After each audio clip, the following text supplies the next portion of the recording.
আজকে টাইমার পরীক্ষা করব। টাইমারের সাধারণত 4টি টার্মিনাল থাকে। 4টি টার্মিনাল হচ্ছে 1, 3, 4, 2।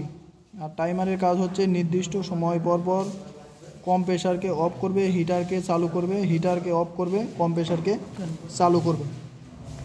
আমরা সর্বপ্রথম এই নবটা চেক করব যে নবটা কী অবস্থায় আছে। এখানে নব অনেক সময় ধরে আছে না কম সময় ধরে আছে। এই নবটা দেখতেছি অনেক সময় ধরে আছে। এখন আমরা চেক করব যে কোন টার্মিনালে সংযোগ আছে। প্রথমে আমরা 1 আর 4 ধরব, কোনো সংযোগ নাই।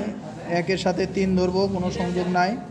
1-এর সাথে 2 ধরব, কোনো সংযোগ নাই। তারপরে এখানে 4-এর সাথে 3 ধরব, সংযোগ আছে। 4-এর সাথে 2 সংযোগ নাই। আবার 3-এর সাথে 2 ধরব, সংযোগ নাই।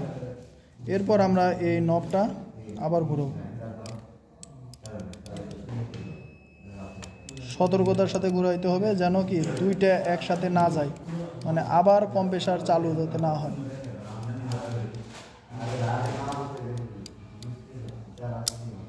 আমাদের এবার একটাই গেছে, দুইটা যায়নি।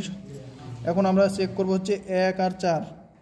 1 আর 4 সংযোগ নাই, 1 আর 3 সংযোগ নাই, 1 আর 2 সংযোগ নাই।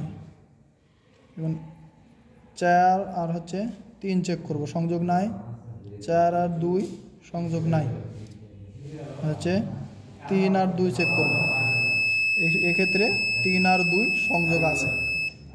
এক্ষেত্রে আমাদের বোঝার উপায় হচ্ছে যখন অধিক সময় ধরে নবটা ঘুরাইতেছি তখন আমাদের 3 নাম্বারটা আছে এবং 3-এর সাথে 4 আছে। আবার যখন নব একবার শব্দ করার পর চেক করলাম, শব্দ করার পর চেক করে 3-এর সাথে 4 নাই, শুধুমাত্র 2 আছে। মানে অল্প সময় ধরে চালু আছে হচ্ছে 2 নাম্বার, আর বেশি সময় ধরে চালু আছে 4 নাম্বার।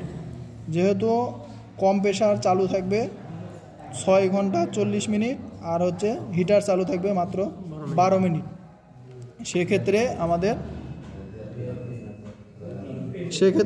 আমাদের এখানে কম্প্রেসার চালু আছে 6 ঘন্টা 40 মিনিট আর হচ্ছে হিটার চালু আছে 12 মিনিট। সেক্ষেত্রে 4 নাম্বারটা আমাদের সর্বোচ্চ সময় চালু আছে, সেজন্য হচ্ছে 4 নাম্বারটা কম্প্রেসর।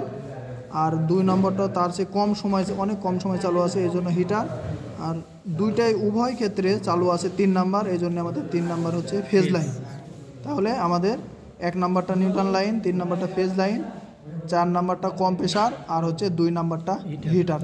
এইভাবে আমরা একটা টাইমার পরীক্ষা করতে পারবো।